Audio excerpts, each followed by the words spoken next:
talk about a couple of more numbers. Biocon is in focus, reacting to what was a weak Q1 performance with the revenue growth below estimates and the margins also contracting. I did catch up with Shreehas Tambe, who's the CEO and the MD of Biocon Biologics, to discuss the quarter gone by. Began by asking him about his thoughts on the tariff situation with regards to pharmaceuticals. It's very appropriate at this point in time that the negotiations are on between governments to find the right path to get to what makes sense to both countries. And when it comes specifically to pharmaceuticals, I am actually quite relieved that there is a sense that these are life-saving drugs. These are things that interruptions can cause a lot more damage than benefit overall.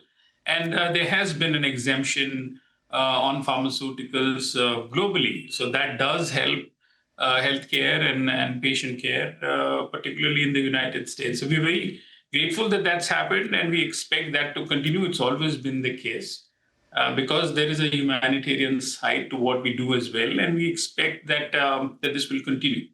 Having said that, on the business side, I do want you and your viewers to be aware that that we've been, and as a global company in the top 5 biosimilars in the world, we've been very resilient while we are having a large base in India.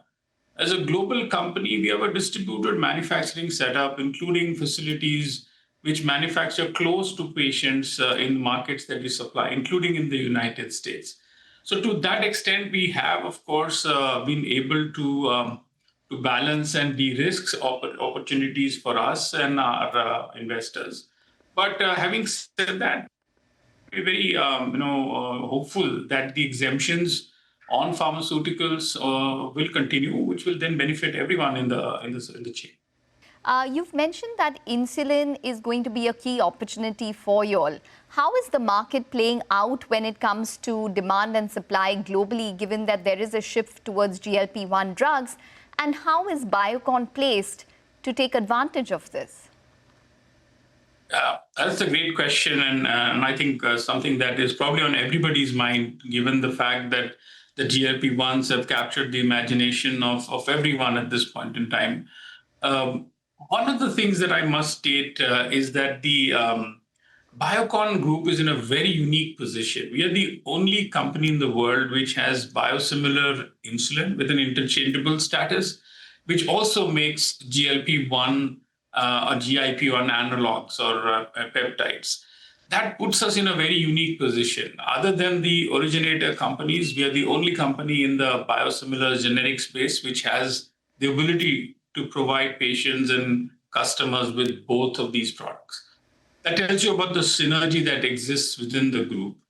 Now, coming to the question that you asked, whether one segment would lose out to the other, we do not see it that way. We, in fact, see them as being complementary to each other. Insulins have been around for a little over 100 years since they were discovered, and they continue to still be very much a part of the therapy regime that is used for glycemic control. The GLPs and the other peptides certainly are an increase in terms of how you control your blood sugars, but also manage weight. So there's an incremental benefit that you see. But there is certainly a lot of opportunity to coexist, and which is why we see an opportunity enhancement and expansion rather than one cannibalizing the other. All right. Liraglutide, you've mentioned it's a big opportunity. When are you expected to launch in regulated markets such as US and Europe? And could you quantify the opportunity for us? Liraglutide is amongst the early GLP-1s which have lost exclusivity. We have gone commercial. We were the first to get approval in the UK. And we will now go commercial increasingly in other parts of the world, including Canada and in selective parts of Europe. We will bring that product to the US as well. I won't want to specifically talk about timelines for competitive reasons. Also, in terms of what our guidance would be for any specific asset in a specific country. Needless to say, it's something that we are fully backward integrated in as well. We have the facilities which make insulins and the GLP-1s, so the facilities are the same.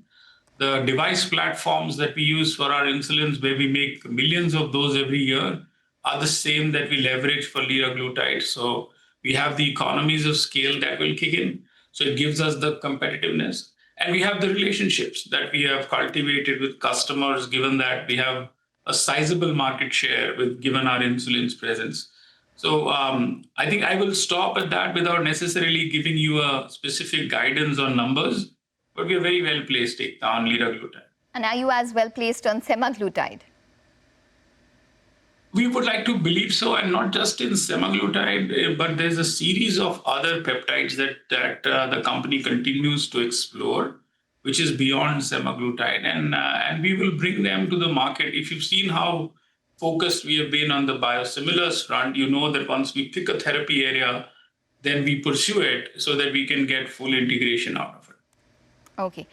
Quickly, if you could just, give us some guidance on the debt, Mr. Tambe, because it stands at $1.1 billion on a consolidated basis. You have raised money via QIP. But give us a sense in terms of what the timeline would be in terms of debt reduction, what would be a level that you would be comfortable with, and any further steps in order to raise funds. Ekta, you've known Kiran for a very long time, and Kiran's not someone who's very happy with any amount of debt. So she's always built a company which has been cash positive. That's been our legacy.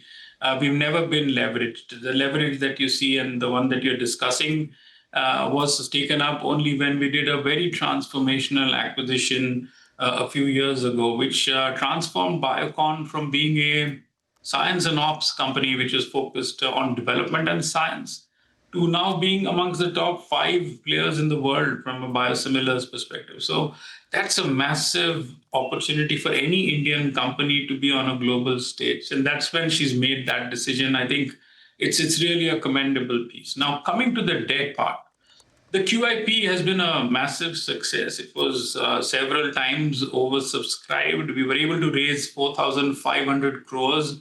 That tells you that there's a phenomenal amount of interest. It was the first time we raised capital after the IPO, which was several years ago, over 20 years ago.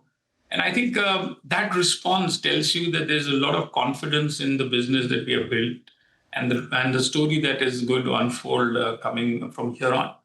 The proceeds of that QIP has actually gone towards retiring some of the structured investors or structured debt, as Kiran's called them in the past, to see that we get those investors out and we allow more flexibility in terms of how we want to grow the business from here on.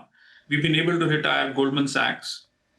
We've seen the exit of ADQ, in the business, and we will see more structured equity investors who've been with us for a period of time during the course of this fiscal. That's where the proceeds could be used for.